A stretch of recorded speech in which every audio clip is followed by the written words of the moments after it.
참빛이라는 주제로 말씀 나누겠습니다. 이제 곧 성탄절입니다.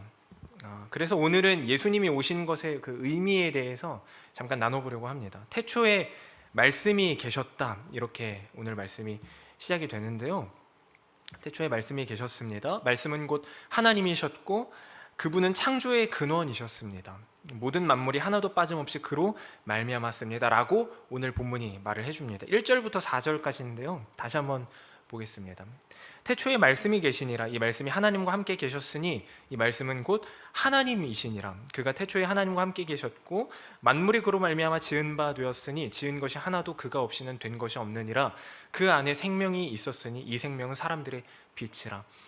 그러니까 우리가 지난 주일에 창세기를 1장을 이렇게 나눴었는데, 담임 목사님을 통해서. 근데 그 태초부터 요한복음 말씀이 시작이 됩니다. 모든 만물의 근원이었다, 이렇게 시작을 하는 것이죠.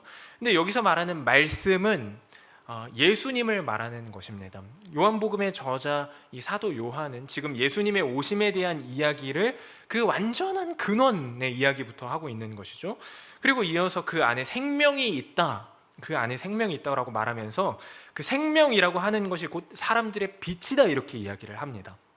자, 우리가 사실은 그 생명은 하나님의 사람들의 빛이라는 이야기를 들어는 봤는데 정확하게 어떤 의미인지 사실은 그냥 간과하고 넘어갔었을 때가 많이 있었던 것 같아요. 창세기 1장을 나눌 때 보았듯이 빛이 있으라라는 그 말씀을 통해서 보았잖아요. 근데 빛은 또 한편의 어떤 피조물이죠. 그래서 그 원천인 말씀의 순종함으로 생겼습니다. 그게 이제 주일에 나눈 말씀이죠. 근데 여기서 말하는 이제 그 말씀 빛이라고 하실 때 그 빛은 예수님을 말한다고 했는데 그 빛은 창조된 피조물로서의 빛은 아닙니다. 예수님을 말하는 것이죠. 그러니까 헷갈리지 않으셔야 되는데 빛은 어두워 가려진 것을 드러나게 하죠. 그리고 밝히 보게 합니다. 그래서 시편에는 주의 빛으로 빛을 본다라고 이렇게 표현을 하는데 시편 36편 9절입니다. 아마 적혀있지 않을 건데요, 제가 읽어드리면 진실로 생명의 원천이 주께 있사오니 주의 빛 안에서 우리가 빛을 보리이다. 다시 한번요. 진실로 생명의 원천이 주께 있사오니 주의 빛 안에서 우리가 빛을 보리이다. 그러니까 생명의 원천이 주께 있다, 이 고백은 요한이 하는 고백과 똑같잖아요. 근데 주의 빛이라는 게 있고 그걸 통해서 빛을 우리가 본다라고 이렇게 표현을 하니까 이게 무슨 의미인지 사실은 해석이 조금 필요하죠. 근데 사실 어려운 말은 아닙니다. 하나님을 통해서 볼 때에야 비로소 모든 것을 제대로 볼 수 있게 된다라는 의미입니다.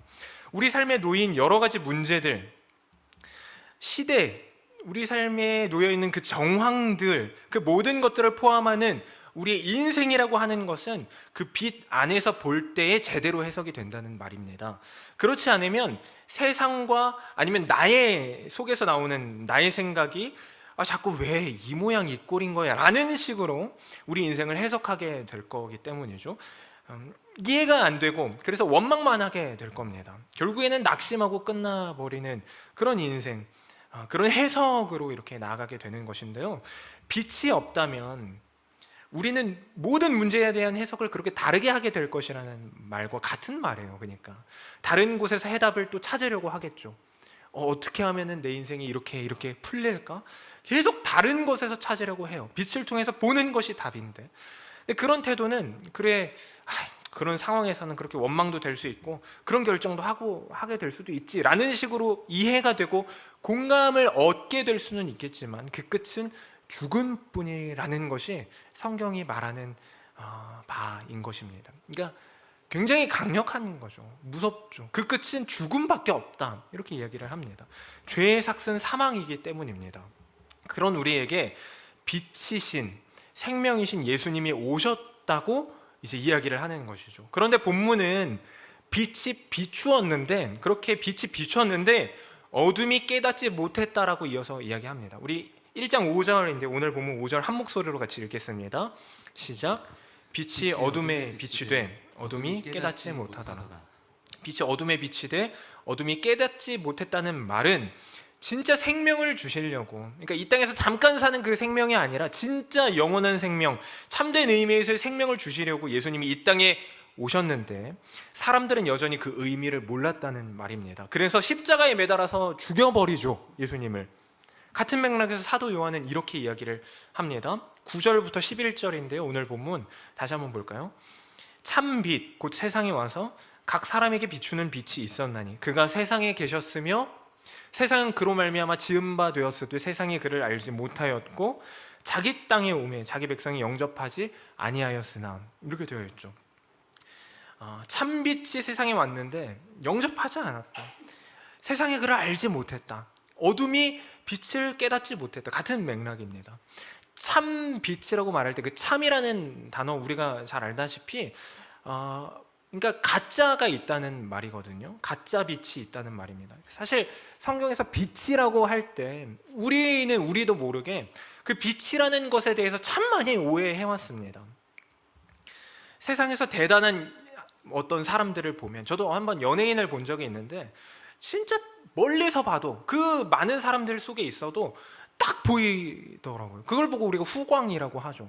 너무 정말 신기한 경험이었는데 그런 사람들을 보고 우리는 후광이 비친다 이렇게 이야기를 합니다.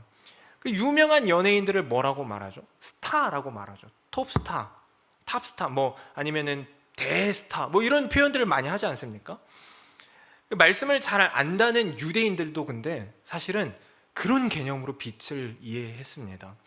유명해지는 것, 칭찬받는 것, 그렇게 세상에서 잘 되는 것과 연관지어서 이해하고 이 빛이라는 걸 그렇게 생각하는 경우가 성경에 소개되는데요. 로마서 2장 17절입니다. 우리가 한번 같이 볼까요? 로마서 2장 17절인데요. 제가 읽어드리면 유대인이라 불리는 내가 율법을 의지하며 하나님을 자랑하며 율법의 교훈을 받아 하나님의 뜻을 알고 지극히 선한 것을 분간하며 맹인의 길을 인도하는 자요 어둠에 있는 자의 빛이요 율법에 있는 지식과 진리의 모본을 가진 자로서 어리석은 자의 교사요 어린아이의 선생이라고 스스로 믿으니. 그러니까 스스로 그렇게 믿는다는 말은 너 아니다 이 말이죠. 예수님이 하신 그 로마서에서 그 사도가 하는 이야기니까. 그러니까 유대인이라 불리는 그도 스스로를 빛이라고 이야기하고 다녔다는 거예요. 그렇게 알고 있었다는 거예요. 근데 그게 아니다, 성경이 말을 하는 겁니다. 그러니까 이것은 빛을 잘못 이해했기 때문입니다. 성경에서 뜻하는 빛의 의미는 우리가 빛이라는 이야기를 사실 세상의 빛과 소금이 되라는 말씀에서 제일 많이 들었잖아요. 이 마태복음 5장의 말씀을 통해서 알 수 있는데, 우리가 마태복음 5장을 보면서 이게 사실은 정리를 해야 오늘 참 빛으로 오신 예수님에 대한 이해가 조금 되기 때문에 좀 깊게 나누는 건데, 5장 14절 같이 보겠습니다. 우리 한 목소리로 읽겠습니다. 시작. 너희는 세상의 빛이라. 산 위에 있는 동네가 숨겨지지 못할 것이요 사람이 등불을 켜서 말 아래 두지 아니하고 등경 위에 두나니 이러므로 집안 모든 사람에게 빛이 있느니라. 이같이 너희 빛이 사람 앞에 비치게 하여 그들로 너희 착한 행실을 보고 하늘에 계신 너희 아버지께 영광을 돌리게 하라. 아멘. 이 말은 산 위에 14절 다시 한번 보여주시겠어요? 산 위에 있는 동네가 숨겨지지 못할 것이라는 이 말, 또 이어서 나오는 것처럼 이 산 위에 동네가 숨겨지지 못하듯이 높은 자리에 올라가서 잘 되고 영향력을 갖게 되면 많은 사람들이 그 영향력 있는 그 입을 주목하게 될 건데, 그렇죠? 근데 그때 하나님을 이야기하면 얼마나 대단하겠느냐? 그게 세상의 빛으로서 사는 것이 아니겠느냐? 말씀을 그렇게 전해야 하는 것이 아니겠느냐라는 말이 아닙니다. 산 위에 있는 동네가 숨겨지지 못한다는 말은요, 믿음이 숨겨지지 못한다는 말이에요. 믿음은 드러난다는 말입니다. 믿음은 등경 아래 두려고 불을 켜는 것이 아니라 방안을 환하게 비추려고 불을 켜는 것처럼 그 능력을 발휘하라고 우리에게 선물로 주어진 것이라는 말입니다. 믿음의 능력이라는 것은 믿음으로 사는 것을 말하는 것이죠. 믿음으로 살아내는 자, 그것이 때로는 손가락질 받는 어떤 상황에 놓이게 되고, 그러니까 높은 자리에 올라가는 것과 정반대의 모습이죠. 약할 때 더 약한 것을 선택하는 것처럼 보이고 손해보는 결정을 하는 것처럼 보인다고 하더라도 그렇게 태워지듯이 믿음으로 살아가는 자에게서 복음의 빛이 밝게 빛난다, 이런 뜻이 바로 이 마태복음 이야기입니다. 예수님의 이야기죠. 똑같은 의미에서 특별히 아까 읽었던 마태복음 말씀 16절에 착한 행실이란 말이 나오거든요. 너희의 착한 행실을 보고 하늘에 계신 너희 아버지께 영광을 돌리게 하라. 이것도 같은 맥락에서 오해받는 거예요. 그러니까 착하게 살아야 세상의 본이 될 거 아니냐. 세상의 본이 되려고 살지 마세요. 믿음으로 살아내야 합니다. 이 의미거든요. 착한 행실이라는 말을, 특별히 여기서 착한 행실이라는 말에 쓰인 단어가 칼로스라는 헬라어인데, 이 선하다, 아름답다 이런 뜻이에요. 선하다.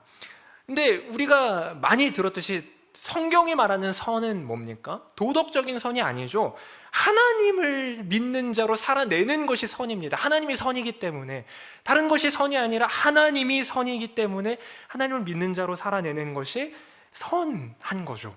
그러니까 믿음으로 하는 그 행실, 믿음으로 하는 선택들을 보고 착한 행실이라고 말을 하는 겁니다. 그러니까 하나님이 드러나게 하는 그 착한 행실은 믿음인 겁니다. 가짜 빛은, 참빛이 아닌 가짜 빛은 스스로 빛납니다. 아니, 그런 줄 알아요. 그렇지 않은데 사실 자기가 어떻게 되는지가 중요합니다. 어떻게 밝기가 어떤지, 뭐 어떻게 색깔은 어떤지, 반짝이는 정도는 어떤지, 그러니까 자기가 어떻게 보여지는지가 중요해요. 착한 행실도 그래서 자기를 드러내기 위한 것으로 이용하죠. 빛은, 근데 이 생명이라는 말과도 이어지는 건데요. 그러니까 사람들의 빛이라, 생명인데 사람들의 빛이라 이렇게 말씀하실 때, 그러니까 믿음이 생명인데 돈, 안정, 사랑, 영향력을 갖는 것이 생명이라고 이해하고 그런 것들로서 자신을 밝게 비추려고 한다는 거예요.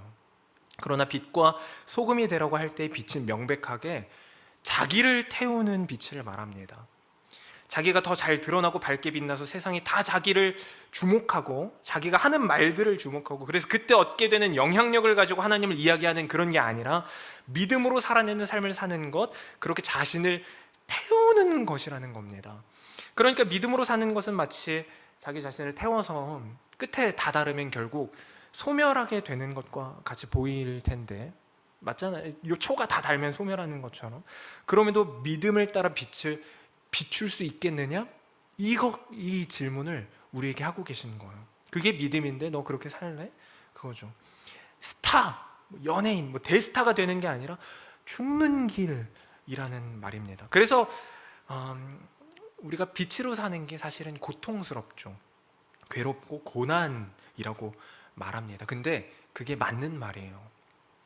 믿음으로 살기 힘들다는 생각이 드신다면 잘하고 있는 겁니다. 태워지고 있는 거니까. 근데 참 빛이 거기서 끝난 게 아니라 참 빛이 우리에게 오셨음을 기억하십시오. 그 빛은 소멸하는 빛이 아닙니다. 영원히 빛나는 진리의 빛입니다. 예수님은 우리를 살리셨습니다. 근데 앞서 읽었던 것처럼 빛이 비추었으나 어둠이 깨닫지 못한다고 한 말을 또 우리는 기억해야 될 거예요. 왜냐하면 우리가 그러고 있진 않은가? 살펴봐야 되거든요. 어둠은 빛이 아니기 때문에 빛을 깨닫지 못합니다. 그러니까 어둠이 잘못했다 이게 아니고, 어둠은 빛을 원래 못 깨닫는 게 맞아요. 지난 주일에 목사님께서 나누셨던 것처럼 어둠은 애초에 존재하는 게 아닙니다. 빛이 없는 게 어둠이죠. 빛이 없는 상태를 어둠이라고 말할 뿐인 거잖아요. 같은 맥락인데요, 하나님이 이 세상에 생명으로 오셨습니다. 인간의 몸을 입고. 죽음은 생명이 없으면 있을 수 없는 개념이죠. 죽음이라는 건 생명이 있어야 있는 개념이거든요. 생명이 없는 상태를 죽음이라고 말하는 거잖아요. 여기서 우리는 생명이 있느냐 없느냐가 중요한 거지, 죽음 자체는 두려워할 게 아니구나 라는 것을 알아야 된다는 겁니다.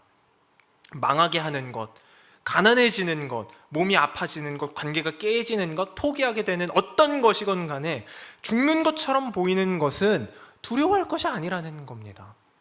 다만 우리 속에 생명이 없는 것, 없진 않은가, 이것을 살피고 그것을 두려워해야 할 뿐입니다.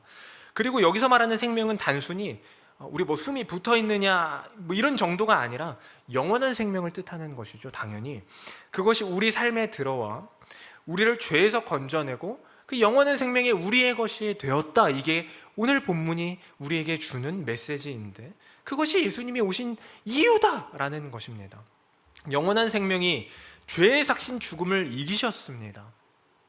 죽음을 이긴 영원한 생명에는 죽음이 없습니다. 죽음이 없어요. 당연히 죽음은 영원한 생명을 이해하지 못하죠. 하나님이 없는 것처럼 생각하고 사는 세상은 복음을 이해하지 못합니다. 왜 그렇게 살지? 라는 말로 공격하고 찌르고 아프게 하고 비꼬고 욕합니다. 이해하지 못하기 때문이에요. 깨닫지 못하기 때문입니다. 그러나 우리는 그 빛을 통해 우리 삶을 바로 보고 이해할 수 있게 되었습니다. 사망 권세를 깨고 참된 생명을 얻었다는 그 복음을 우리는 압니다. 빛이 비추어져서 우리는 우리 인생을 다시 보게 되었어요. 제대로 보게 되었습니다. 사실 사망 권세라는 것을 깨셨다, 아니면 죽음을 이기셨다라는 이 말은 어쩌면 우리가 이해하기 쉽게 쓰여진 것인 것 같아요. 믿음이 없는 것, 그래서 죄 가운데 버려진 듯이 그대로 있는 그것이 사망인데, 우리는 그 가운데서 스스로는 절대 벗어날 수 없습니다. 우리 스스로 구원할 방법이 없거든요. 그래서 권세라고 말하는 거예요. 사망의 권세가 있다. 왜냐면 우리 스스로 거길 벗어날 수가 없으니까. 근데 사망을 이길 힘이 우리에게 없기 때문에 그렇게 말하는 건데, 참된 빛, 생명이라는 것이 우리에게 주어졌습니다. 그때부터 사망은 아무것도 아니었구나 라는 것을 깨닫게 됩니다. 더 이상 죽음의 노예, 죽음이 두려울 게 아닌 게 되었다는 말입니다.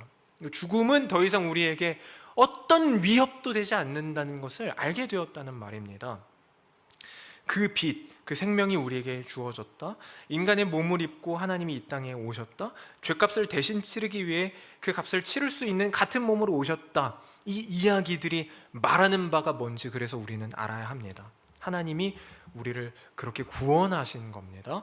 요한복음 오늘 본문 12장 13절에서 그 구원에 대해서 이렇게 이야기를 해요. 우리 한 목소리로 읽겠습니다. 시작. 영접하는 자, 곧 12절 13절입니다. 시작. 영접하는 자, 곧 그 이름을 믿는 자들에게는 하나님의 자녀가 되는 권세를 주셨으니 이는 혈통으로나 육정으로나 사람의 뜻으로 나지 아니하고 오직 하나님께로부터 난 자들이라. 이걸 쉬운 성경으로 보면 좀 더 쉽게 이해할 수 있는데, 누구든지 그분을 영접하는 사람들, 그분의 이름을 믿는 사람들에게는 하나님의 자녀가 되는 자격을 주셨습니다. 여기서 말하는 하나님의 자녀는 지금 이 땅에 살아가는 동안에도 진리를 아는 자죠. 제대로 볼 줄 아는 자들입니다. 그들은 13절 좋은 가문에 태어난 사람들만 하나님의 자녀가 되는 것이 아닙니다. 잘난 사람만 되는 것이 아닙니다. 또한 어떤 사람들의 계획이나 어떤 바램에 의해서, 그리고 그들의 조상으로 말미암아 하나님의 자녀가 되는 것도 아닙니다. 다만 그들은 하나님 자신이 그들의 아버지라는 사실 때문에 하나님의 자녀가 된 것입니다. 영접한다는 말은 어떤 지적인 동의를 말하는 게 아닙니다. 그러니까 하나님을 그치, 하나님 있을 수 있지, 이런 어떤 그냥 그래 이해할 수 있, 이런 동의의 차원이 아니라 복종하는 것을 말합니다. 말씀 앞에 엎드리는 자가 되어야 합니다. 그런 의미예요. 참 빛이 세상에 오심을 우리는 다시 한번 우리 마음속에 새기고, 그 참빛을 아는 자로, 믿는 자로 우리 인생을 다시 재해석해야 합니다. 말씀을 정리하겠습니다. 우리는 성탄절을 크리스마스, 성탄절을 기념하고 기뻐하죠. 사람들은 왜 성탄절을 기뻐할까요? 빨간 날이라서. 그래서 모두 한 마음으로 어떤 신비한 분위기 속에서 즐기고 먹고 마시기에 딱 좋은 하나의 쉬는 날에 지나지 않는 걸까요, 정말? 예수님이 오신 날 때문이기 때문에, 예수님이 오신 날을 기념하는 날로서 우리가 성탄절을 기뻐하는 것이죠. 25일 이런 거 이야기할 것도 없습니다. 예수님이 오신 것을 기념하는 날이 성탄절이죠. 예수님이 오신 것은 근데 사실 우리를 기쁘게 하려고 오신 건 아니에요. 행복하게 하려고 오신 건 아닙니다. 예수님이 죽으러 오신 겁니다. 구원하러 오셨다는 말이에요. 죽으러 오셨다는데 박수치고 기뻐하고 막 노래하고 한다는 건 정말 이상한 일입니다. 구원이 이 땅에서 더 이상 답답하게 살지 않아도 되고, 가난하지 않게 되고, 속상하지 않고, 아프지도 않게 하고, 슬프지도 않고, 고통스럽지도 않고, 어떤 부족한 것도 없게 되는 상태를 말하는 것이라면 이상한 일입니다. 왜 기뻐요? 나 대신 누가 죽으러 왔다는데 그거 보고 박수치면 사이코죠. 그러나 구원은 그런 게 아니기 때문에 기뻐한다 하는 거예요. 앞서 말했듯이 영원한 생명이 우리에게 주어졌다는 걸 말합니다. 구원이라는 건. 그리고 그 영원한 생명, 죽음을 이기시고 부활하신 예수님이 우리에게 똑같이 그 죄를 대속하셔서 우리에게 똑같이 너에게도 그 빛이 있다, 너에게도 생명이 있다라고 말씀하셨기 때문에 우리는 그것을 기억하고 기뻐하는 거예요. 여전히 똑같이 보이는 세상을 산다 할지라도 그 속에서 영원한 생명이 우리에게 있음을 알게 되는 것이 복음입니다. 너에게 영원한 생명이 있어. 복음이죠. 그래서 복음을 가진 자는 작아지게 되는 거, 낮아지게 되는 거, 약해지는 거, 바보 소리 듣는 거, 이런 것들을 무서워하지 않아도 되는 거예요. 세상 앞에서 두려워 떨지언정, 떨 수는 있죠. 사실 눈에 보이는 게 안 보이는 건 아니니까. 근데 떨지언정 절망하고 낙담하지 않습니다. 믿음으로 살아냅니다. 그리고 그때 자기 속에 일하시는 하나님을 그때 경험하게 되죠. 그 속에서 하나님을 또 예배하죠. 할 수 없던 일들을 감당해내는 복음의 능력을 경험하게 됩니다. 그게 어둠에 묶이지 않은, 죄에 매이지 않은 구원의 힘입니다. 복음의 능력이 우리에게 주어졌다는 것은 그래서 당연히 마땅히 기뻐하고 행복해할 만한 일입니다. 그래서 우리는 성탄절에 그 예수님을 기억하고 기념하고 기뻐하고 즐거워하고 행복해하는 거예요. 왜냐하면 이 땅의 것, 그게 전부가 아님을 알기 때문에, 진짜 완전하고 온전한 생명이 뭔지를 알기 때문에, 그것을 은혜라고 하는데 그 은혜가 예수로 우리에게 주어졌기 때문에, 예수님을 통해서 우리에게 주어졌기 때문에 기뻐하는 것이죠. 사람들은 그래서 성탄절에 왜 기쁜 날이라고 이렇게 말을 할까요? 왜 선물을 주고받을까요? 애들이 자꾸 막 선물 사달라고 그러고, 성탄절인데 뭐 안 주냐고 그러고 물어보잖아요. 왜 이벤트가 있어야 하고 왜 행사를 해야 할까요? 왜 웃음이 넘치는 날이어야 된다고 말을 할까요? 우리는 그 모든 것을 예수님, 그 참빛, 영원한 생명으로 이해합니다. 세상하고 완전히 다른 거죠. 같은 기쁨, 단어는 기쁨인데 다른 거예요. 아예 다릅니다. 예수님이 오셔서 대신 죽는 것에서 끝난 게 아니라 살아나셨고 그것을 믿는 믿음을 가지고 살아갈 수 있게 된 것, 은혜, 그것이 우리가 성탄을 기념하는 유일한 이유입니다. 사랑하는 성도 여러분, 하나님이 우리를 사랑하십니다. 우리에게 빛으로, 그래서 우리의 삶을 똑바로 볼 수 있게 말씀을 주시고 빛으로 비추시고 계십니다. 어떤 사람이 이렇게 표현을 한 거를 들었어요. 예수님이 오신 이 이야기를 가지고 이제 비유 삼아서 이렇게 이야기를 한 건데, 예수님이 하나님인데 오늘 말씀을 보면 하나님이 인간이 돼서 오셨다는 거잖아요. 근데 그 이유가 인간을 구원하기 위해서, 살게 하기 위해서 걔가 져야 되는, 그 피조물이 져야 되는 그 책임을 대신 지고 죽어야 그 죄책이 해결되는 것인데, 그걸 대신하기 위해서 똑같이 됐다는 거 아닙니까? 그걸 가지고 뭐라고 표현했냐면, 인간이 이제 애완 지렁이를 키우는데 지렁이가 막 잘못된 거예요. 그래서 얘를 근데 구하려면, 되게 말도 안 되는 유치한 비유인데, 지렁이가 돼서 대신 아파주고 대신 맞아주고 대신 죽어줘야 지렁이가 구원을 받으니까 그렇게 했다, 이렇게 이제 비유를 들은 거예요. 사실 마음에 드는 비유는 아닙니다. 왜냐하면 인간은 좀 존귀한 피조물로 창조됐거든요. 애초에 하나님의 형상을 닮은 존재로. 근데 그러니까 그만큼 말이 안 된다는 측면에서 한편으로는 또 이해가 됩니다. 지렁이 말이 안 되잖아요. 어떻게, 그게 사랑이라면 저 안 할 것 같아요. 그런데 그렇게 우리 이해로는 도저히 이해가 안 될 만큼 인간의 옷을 입고 죽으실 만큼 우리를 사랑하신다고 하는 게 오늘 말씀의 결론입니다. 핵심 주제입니다. 그리고 그 참 빛을 따라 빛을 비추는 자로, 믿음을 가진 자로 살아내는 것이 우리에게 주어진 소명인 겁니다. 충분히 그렇게 이제 또 기념하게 될 성탄을 기뻐하는 자로, 성탄뿐만 아니라 우리의 매 순간을 그렇게 믿음으로 살아내는, 믿음으로 사는 삶을 또 누리게 되는 우리로 살아내시기를 바랍니다. 우리 시간에 같이 찬양, 아까 했던 찬양인데요, 예수 우리들의 밝은 빛이라는 찬양입니다. 같이 찬양하고 기도하겠습니다.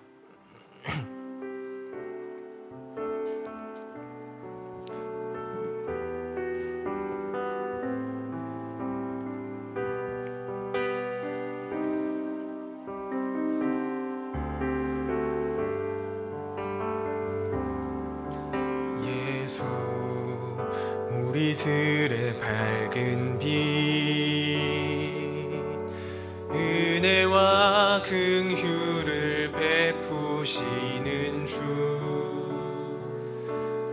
의의 길을 따라가는 주의 자녀들에게 항상 밝은 빛을 비추시네. 그는 구원의 주 하나님, 공의로 세상을 다스리시네. 주를 경외하는 자들에게 부어주시는 놀라운 주님의 영광. 하늘에서 찬란하게 빛나는 주의 영광, 이 땅에 오셨네. 어둠을 밝히고 새 생명 주시네. 영원히 빛나는 나의 예수님, 높이 영광과 찬양 받으실 그 이름 경배합니다. 슬픔을 거두고 내게 자유 주시네. 기쁨의 노래를 영원한 나의 빛. 우리 후렴 계속해서 고백합니다. 하늘에서 찬란하게 빛나는, 하늘에서 찬란하게 빛나는 주의 영광, 이 땅에 오셨네. 어둠을 밝히고 새 생명 주시네. 영원히 빛나는 나의 예수님, 높이 영광과 찬양 받으실 그 이름 경배합니다. 슬픔을 거두고 내게 자유 주시네. 기쁨의 노래를 영원한 나의 빛 예수께.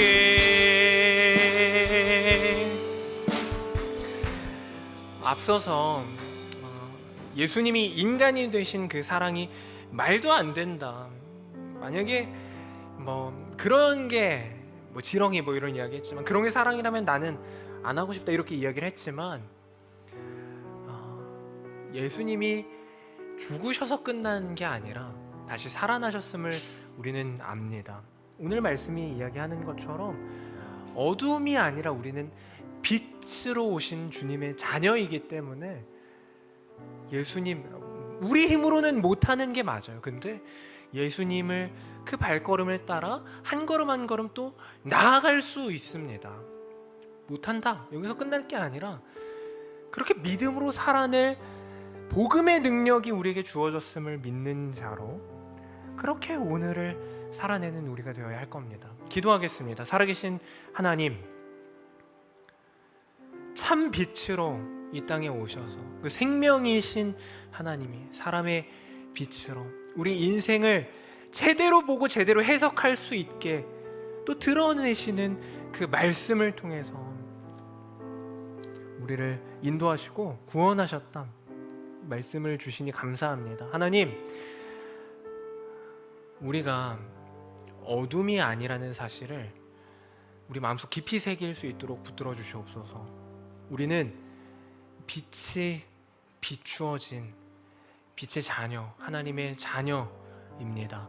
그렇게 아무것도 못하는 자가 아니라 그래서 매일 쫄아 있고 위축되어 있고 그렇게 넘어진 자로 사는 것, 아니면 반대로 세상이 말하는 것을 쫓으며 사는 그런 자들이 아니라, 스스로 빛나는 것이 아니라 하나님으로 인해, 그래서 믿음 때문에 이렇게도 살아볼 수 있고 저렇게도 살아볼 수 있는 믿음 안에서, 주 안에서 그렇게 기꺼이 살아내는 복음의 능력을 발휘하는 자들로 살게 하여 주옵소서. 주님, 성탄을 기념하는 오늘날입니다.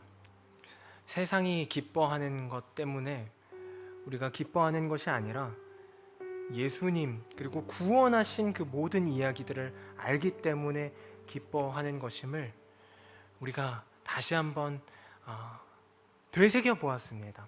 그 모든 개념들을 정리해 보았고 이제 그것을 아는 자로, 그것을 믿는 자로 살아내 보려 합니다.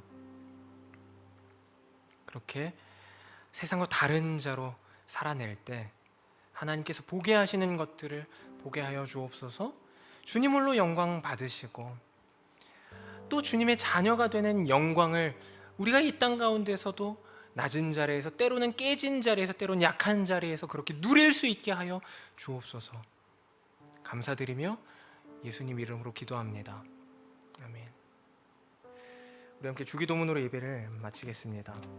하늘에 계신 우리 아버지여, 이름이 거룩히 여김을 받으시오며 나라가 임하시오며 뜻이 하늘에서 이루어진 것 같이 땅에서도 이루어지이다. 오늘날 우리에게 일용할 양식을 주시옵고 우리가 우리에게 죄진 자를 사하여 준 것 같이 우리 죄를 사하여 주시옵고 우리를 시험에 들게 하지 마시옵고 다만 악에서 구하옵소서. 대개 나라와 권세와 영광이 아버지께 영원히 있사옵나이다. 아멘.